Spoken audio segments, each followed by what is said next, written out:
சாதிவாரி கணக்கெடுப்பு நடத்தணுன்றது எந்த மாற்று கருத்தும் கிடையாது. எங்கள் தலைவர் ராகுல் காந்தி தொடர்ந்து நாடாளுமன்றத்தில் சாதிவாரி கணக்கெடுப்பு நடத்த வேண்டும் குரல் கொடுத்துட்டு இருக்காரு.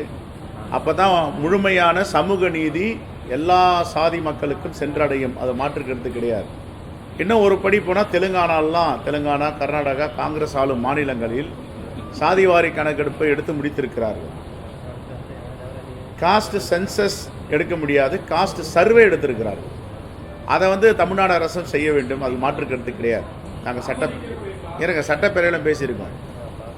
இதில் எங்களுக்கு மாற்று கருத்தே கிடையாது. சமூக நீதி அடிப்படையில் காங்கிரஸ் பேரியக்கம் என்றைக்கும் நிற்கும். நான் அன்புமணி ராமதாஸ் ஒன்று கேட்குறேன். எந்த அடிப்படையில் 10.5% இடஒதுக்கீடை எடப்பாடி பழனிசாமி அறிவித்தார்?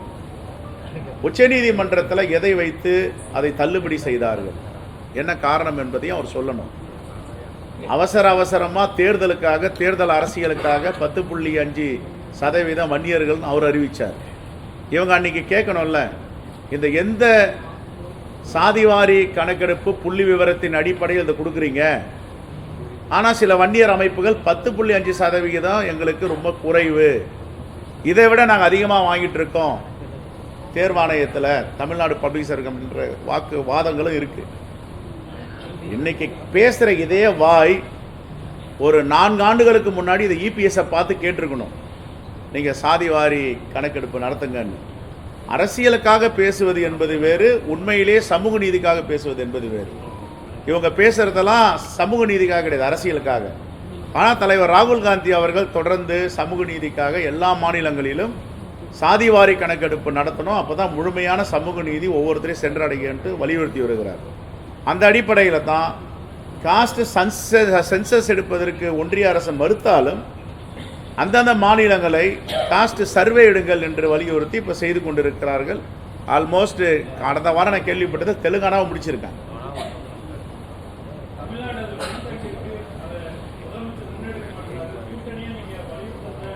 இல்லை, நாங்கள் சட்டப்பேரவையிலேயே பேசியிருக்கோமே, எல்லா மாநிலங்கள்லேயும் நடக்கிற மாதிரி இங்கே செய்யணும்னா. ஆனால் இது ஒன்றிய அரசு ஏன் காஸ்ட் சென்சஸ் எடுக்க மாட்டேன்றாங்க? சாதிவாரி கணக்கெடுப்பு செய்வதற்கு ஒன்றிய அரசுக்கு என்ன பிரச்சனை?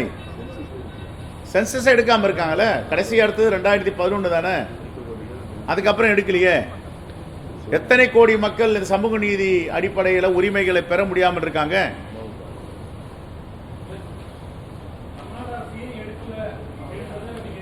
இல்லைங்க, 2 விஷயம்தான். காஸ்ட் சென்சஸ் ஒன்றிய அரசு தான் எடுக்க முடியும், அதில் மாற்றுக்கிறது யாரும் கிடையாது. இப்போ பீகாரில் எடுத்தாங்க, சுப்ரீம் கோர்ட்டில் ஸ்டேயில் இருக்குது, நீங்கள் யார் எடுக்கிறதுன்னு கேட்டாங்க. சென்சஸ் டிபார்ட்மெண்ட் யாருக்கிட்ட இருக்குது? ஒன்றிய அரசுக்கிட்ட இருக்குது. ஆனால் இதையே மீறிய தலைவர் ராகுல் காந்தி கேட்டுக்கொண்டதன் அடிப்படையில் காங்கிரஸ் ஆளும் மாநிலங்களில் காஸ்ட் சர்வே எடுத்து முடிச்சிருக்காங்க. ஆகையால் தமிழ்நாடு அரசுக்கு எங்களுடைய வேண்டுகோள், காஸ்ட் சர்வே நமக்கு என்ன அரசியல் அதிகாரம் இருக்கிறதோ அந்த அடிப்படையில் எடுக்கும்.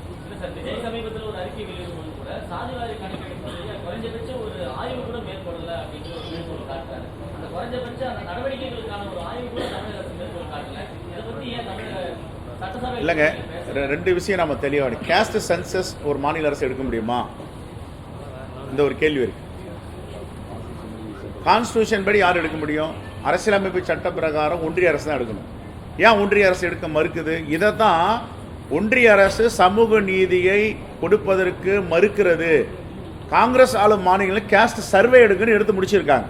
இப்போ கடந்த வாரம் தெலுங்கானாவில் 70 கோடி ரூபாய் ஒதுக்கி முடிச்சிருக்காங்க.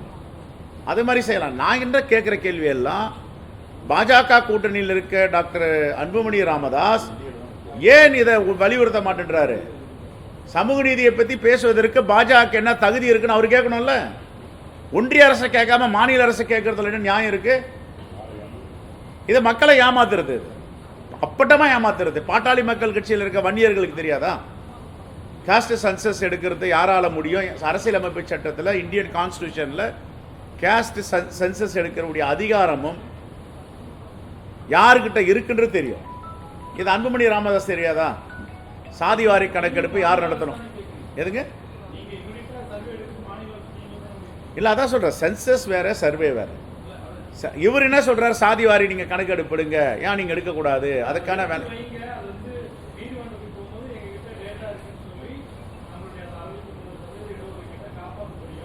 இல்லை. இல்லை ரைட்டுங்க. இல்லை நான் கேட்குறது நீங்கள் கேட்ட கேள்விக்கு பீகாரில் எடுத்தாங்க, கர்நாடகாலையும் எடுத்திருக்காங்க. பீகாரில் இன்னைக்கு எதுக்கு உச்சநீதிமன்றத்தில் தடையாணை வழங்கியிருக்காங்க? உங்களுக்கு அதிகாரமே இல்லைன்றாங்க. இந்தியன் கான்ஸ்டியூஷன் பிரகாரம் ஒரு மாநில அரசு சாதிவாரி கணக்கெடுப்பை எடுக்க முடியாது அப்படின்னு ஸ்டேல இருக்கு. எடுங்கன்னு சொல்கிறோம் சார், நாங்கள் எடுக்க வேணாம், நாங்கள் அதில் தானே ஊறி போயிருக்கோம். இப்போ கர்நாடகாவில் எடுத்திருக்காங்க, ஆந்திராவில் தெலுங்கானாவில் எடுத்திருக்காங்க, எடுங்கன்னு சொல்கிறோம். நாங்கள் சட்டப்பேரவையிலே பேசியிருக்கோமே, சாதிவாரி கணக்கெடுப்பு நடத்த முடியாது, சாதிவாரியுடைய விவரங்களை சர்வே பண்ணலாம், எடுக்கலாம். ஆனால் அந்த டாட்டா பேஸ் போதுமா நீதிமன்றத்துக்குன்றது இன்னொரு கேள்வி இருக்கு. இது தானே பீகாருக்கு தான் இன்னொரு மாநிலத்துக்கும்.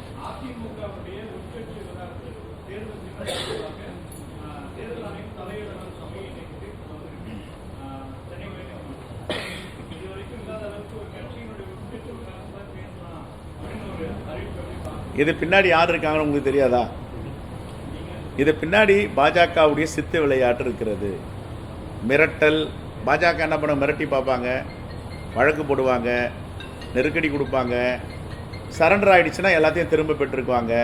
இதுக்கு முன்னுதாரணம் ஆந்திராவில் தெலுங்கு தேசம் கட்சியுடைய சந்திரபாபு நாயுடு கட்சியில் இருந்த 3 ராஜ்யசபா உறுப்பினர் ரமேஷ் சௌத்ரி 3 பேர் இடி ரைடு பண்ணாங்க, வழக்கு போட்டாங்க. நிறைய வைடூரியங்கள், தங்கம், பணம், ரொக்கம், ஷேர் சர்டிஃபிகேட், டிபெஞ்சர் எல்லாத்தையும் பறிமுதல் பண்ணாங்க. கோர்ட்டில் சொன்னாங்க இவ்வளோ பெரிய ஊழல் பண்ணியிருக்காங்கன்னு. அவர் உடனே பாஜகவில் இருந்து விலகி, தெலுங்கு தேசத்தில் விலகி பாஜகவில் இணைஞ்ச உடனே எல்லா வழக்கையும் வித்ரா பண்ணிட்டாங்க. கங்கையில் குளித்த புனிதர்களாயிட்டாங்க. அஜித் பவார், ஷிண்டே, நிறைய பேர் சொல்லலாம். அது மாதிரி ஏன் இங்கே வெஸ்ட் பெங்காலில் மேற்கு வங்கத்தில் இருந்த சர்க்கார், நிறைய பேர் இருக்காங்க. அது மாதிரி நடவடிக்கை இப்போ கூட என்ன பிஜேபி கூட அலைன்ஸ் வச்சுட்டாருன்னா இதெல்லாம் திரும்ப பெற்று தேர்தல் ஆணையத்துக்கு அதிகாரம் இல்லை, இரட்டை இலை முடுக்கப்படாதுன்னு உடனே வரும். இதெல்லாம் வரப்போது பாருங்க.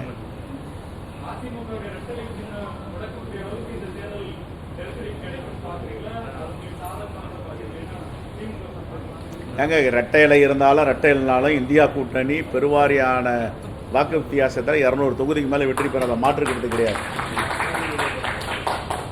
சமூக நல திட்டங்கள், மக்கள் பணிகள் தான் பேசப்போகுது இந்த தேர்தலில்.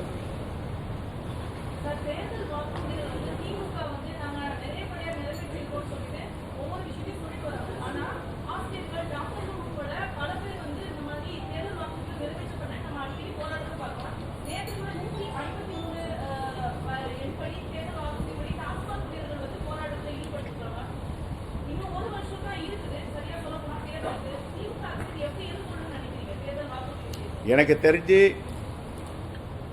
நான் சொல்கிறது சரின்னு நினைக்கிறேன். 85 விழுக்காடுக்கு மேலே தேர்தல் வாக்குறுதியை திராவிட முன்னேற்ற கழக அரசு 4 ஆண்டுகளில் நிறைவேற்றியிருக்காங்க.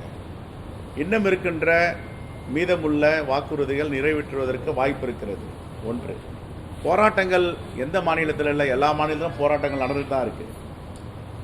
பாஜக ஆளும் மாநிலங்களில் போராட்டம் இல்லையா, அங்கேயும் நடந்துட்டு தான் இருக்குது. போராட்டம் என்பது அவருடைய வாழ்வாதார உரிமை, ரைட் டு அஜிடேட், அதை பண்ணிட்டு இருக்காங்க. அதுக்கு சம்பந்தம் இல்லை. ஆனால் சொன்ன வாக்குறுதியை 85 விழுக்காடுக்கு மேல் மாண்புமிகு முதலமைச்சர் நிறைவேற்றியிருக்கிறார். சொல்லாத வாக்குறுதி இப்போ எந்த எதிர்க்கட்சியும் பேச மாட்டாங்களே. மக்களை தேடி மருத்துவம், இல்லம் தேடி கல்வி, தவ புதல்வன், இதெல்லாம் எந்த வாக்குறுதியில் சொல்லியிருக்காங்க? 1000 ரூபாய் புதுமை பெண் திட்டம், இதெல்லாம் எந்த வாக்குறுதியில் சொன்னாங்க? காலை உணவு திட்டம் எதனா வாக்குறுதியில் சொன்னாங்களா? இன்றைக்கி லட்சக்கணக்கான குழந்தைகள் காலை உணவு சாப்பிட்றாங்க. பெருந்தலைவர் காமராஜர் மதிய உணவு கொண்டு வந்தார். இன்றைக்கி மாண்புமிகு முதலமைச்சர் அண்ணன் தளபதி அவர்கள் காலை உணவு கொண்டு வந்திருக்கார். இப்போ காலை உணவு எந்த வாக்குறுதியில் சொன்னாங்க? நாங்கள் ஆட்சிக்கு வந்தால் காலை உணவு போடுவோம்னாங்களா? எத்தனை 1000 கோடிகள் அதுக்கு செலவு பண்ணுறாங்க? இதெல்லாம் சீர்தூக்கி பார்க்கணும். குறை சொல்லணுன்றதுக்காக எதிர்க்கட்சிகள் குறை சொல்லிட்டு இருக்க முடியாது. சரி, இன்னொரு பக்கம் நிதி ஆதாரம்னா இவங்க விட்டுட்டு போகும்போது, ஆட்சியை கொடுத்துட்டு போகும்போது நிதி ஆதாரம்னா கஜானால எங்கே பணம் இருந்தது? கஜானால பணமே கிடையாது. திறமையா நிதி மேலாண்மையோடு ஆட்சி செய்து வருகிறார்கள். இதை விட நல்ல ஆட்சி கொடுப்பதற்கு யார் வந்தாலும் வாய்ப்பில்லை. இதை மக்களே பாராட்டுகிறார்கள். அதான் இடைத்தேர்தல்லாம் பார்த்தீங்கன்னா பல ஆயிரக்கணக்கான வாக்குகள் வித்தியாசத்தில் வெற்றி பெறுவது இந்தியா கூட்டணி.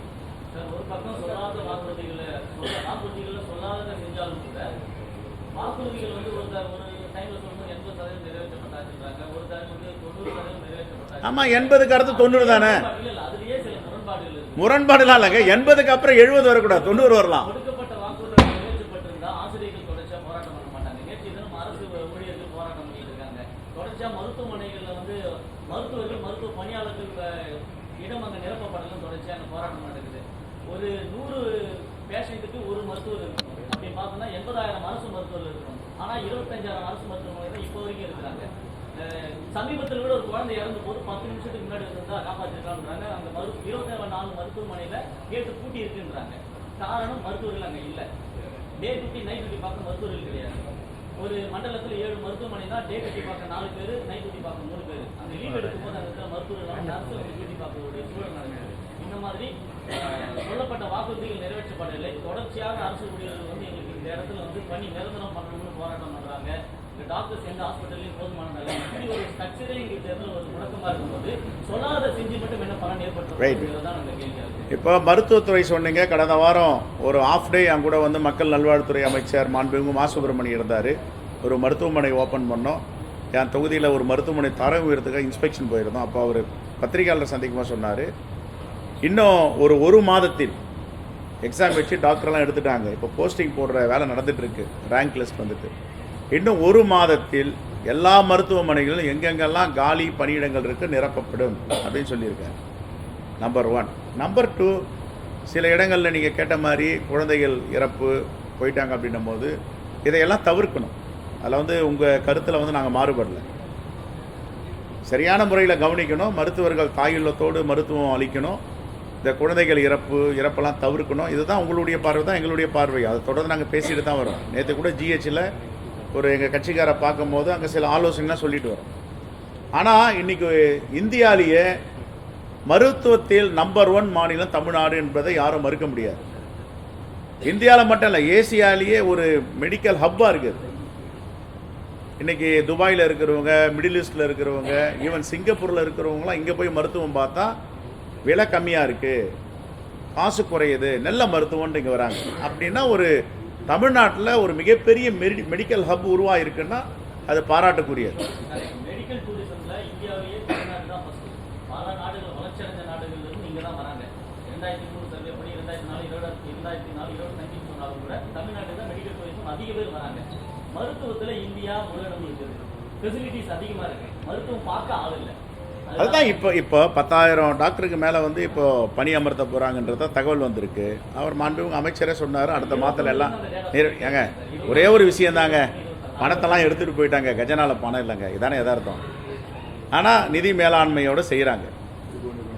4 வருஷம் இருங்க, 2 விஷயம். 4 வருஷத்துக்கு முன்னாடி எல்லா பணத்தையும் எடுத்து போயிட்டாங்க, கஜனால பணம் இல்லை. இவங்க 2021 ஆட்சி அமைக்கும் போது பணமே இல்லாமல் ஆட்சி அமைக்கிறாங்க. எந்த பணமே கிடையாது, கஜனா காலி, சம்பளம் கொடுக்க கூட பணம் இல்லை, வாங்கின லோனுக்கு வட்டி கட்டுறது கூட பணம் இல்லாமல் சிரமப்பட்டு இருக்காங்க. ஆனால் திறமையாக நிதி மேலாண்மையில் ஆட்சி நடத்துகிறாங்க. போயிடுச்சு 4 ஆண்டுகளுக்கு முன்னாடியே எங்கெங்கே பணம் போனோமோ கடந்த ஆட்சியாளர் எடுத்துட்டாங்க. நம்பர் 2, நம்முடைய வரி பணத்தை, நம்முடைய பங்களிப்பை வாங்கி கொண்டு ஒன்றிய அரசு ஏன் கொடுக்க மறக்கிறாங்க? சமர்கா சிக்ஷாவில் எவ்வளோ பணம் வரணும்? 2452 கோடி வரணும். ஏன் இது வரைக்கும் கொடுக்கல? என்ன மாற்றாந்தாய் மனப்பான்மை? நீ வந்து பிஎம் ஸ்டீல வந்து கையெழுத்து போடு, புதிய கல்விக் கொள்கை திட்டத்தில் கையெழுத்து போட்டால் தான் கொடுப்பேன்னா அது என்ன அராஜகம்? அது இந்தியாவுக்குள்ள தானே தமிழ்நாடு ஒரு மாநிலமாக இருக்குது. அப்போ எந்த நிதியும் கொடுக்க மாட்டாங்க. சென்னை, திருவள்ளூர், காஞ்சிபுரம், செங்கல்பட்டில் வரலாறு காணாத மழை வந்தாலும் வெள்ளக்காடானாலும் நிதி கொடுக்க மாட்டாங்க. தூத்துக்குடியே அழிஞ்சு போகிற நிலைமைக்கு போனாலும் நிதி கொடுக்க மாட்டாங்க. அப்போ எந்த நிதியும் கொடுக்க மாட்டாங்கன்னா தமிழ்நாடு வந்து இந்தியாவுடைய ஒரு அங்கம் தானே. பத்திரிகையாளர் நீங்கள் தான் கேட்கணும், எழுதணும். ஏன் தமிழ்நாட்டை புறக்கணிக்கிறீங்க? இன்றைக்கி இந்தியாவிலே 2வது மாநிலம் நிறைய வரி பணத்தை கொடுக்கறது ஒன்றிய அரசுக்கு, ஜிஎஸ்டி கொடுக்குறது தமிழ்நாடு தான். நம்முடைய பங்களிப்பு, நம்முடைய உரிமை கொடுக்க மறுக்கிறாங்கன்னா நீங்கள் தான் கேட்கணும். அது எப்படி ஒரு தமிழ்நாடு அரசு இயங்கும்? நான் நிதியே கல்விக்கு நிதி கொடுக்க மாட்டேன், நேச்சுரல் கலாமிட்டிக்கு நிதி கொடுக்க மாட்டேன், எந்த நிதியும் கொடுக்க மாட்டேன். ஏற்கனவே உள்ள நிதியெல்லாம் வேறு மாநிலங்களுக்கு, உத்தரப்பிரதேஷ், பீகார், ஆந்திராவுக்கு பிரித்து கொடுத்துருவேன். குஜராத்துக்கு நிறைய நிதி கொடுப்பேன்னா எப்படி? அது அராஜகம் நடக்குதுங்க. அது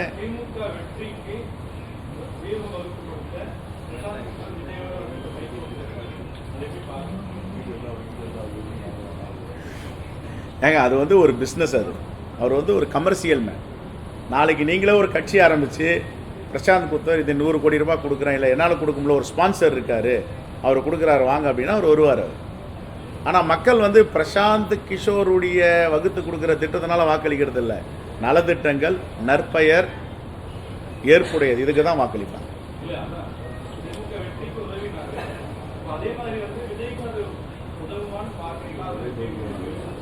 இன்னும் நிறைய இல்லை இன்னும் நிறைய இல்லை, அது வந்து ஒரு பார்ட், அது வந்து ஐடி ஒர்க்கு மட்டும் தான் அவங்க பண்ண முடியும். மக்களை போய் இன்ஃப்ளூயன்ஸ் பண்ண முடியாது. அவங்க என்ன டிசைட் பண்ணுறாங்களோ மக்கள்லாம் தீர்மானிக்கணும், அதுதான். இப்போ ஏன் அப்படின்னா பீகாரில் இவர் போட்டிட்டார், ஏன் வெற்றி பெற முடியல, தோற்று போயிட்டார். அவர் ஸ்ட்ராட்டஜி அவருடைய மாநிலத்தில் அவருக்கே ஒர்க் அவுட் ஆகல, அப்போ எங்கே விஜய்க்கு ஒர்க் அவுட் ஆக போகுது? அது அவருடைய ஸ்ட்ராட்டஜி அவருக்கே ஒர்க் அவுட் ஆகலை, அவருக்கே பயனளிக்கலை.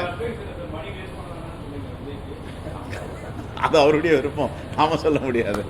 கொடுக்கறதுக்கு ஆள் இருக்காங்க, செலவு பண்ண ஆள் இருக்காங்க, அதுக்கு நிறைய பேர் இப்போ வந்து சேர்ந்துருக்காங்க. நான் யாரையும் சொல்ல சார், நீங்கள் ஏன் சார் மென்ஷன் பண்ணுறீங்க? நிறைய பேருக்கு சொல்கிறேன்.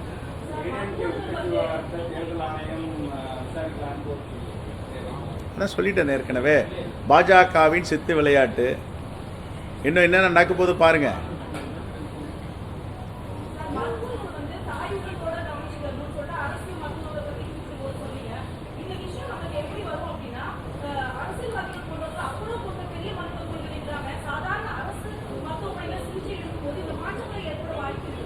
எங்களுக்கு எதனா நோய்வாய்ப்பட்டால் நாங்கள் அங்கே தான் போய் கொடுப்போம். கம்யூனிஸ்ட் தலைவர் பாலகிருஷ்ணன் உடம்பு சரியில்லாமல் இருந்தார், ஐயா நல்லக்கண்ணு RNK தொடர்ந்து அங்கே தான் போய், எங்கள் தலைவர் காங்கிரஸ் தலைவர் குமரி அனந்தன் அங்கே தான் போயிட்டு மருத்துவம் பார்க்குறாரு. நாங்கள்லாம் அங்கே தானே மருத்துவம் பார்க்குறோம், நேற்று கூட போயிட்டு வந்தோம்.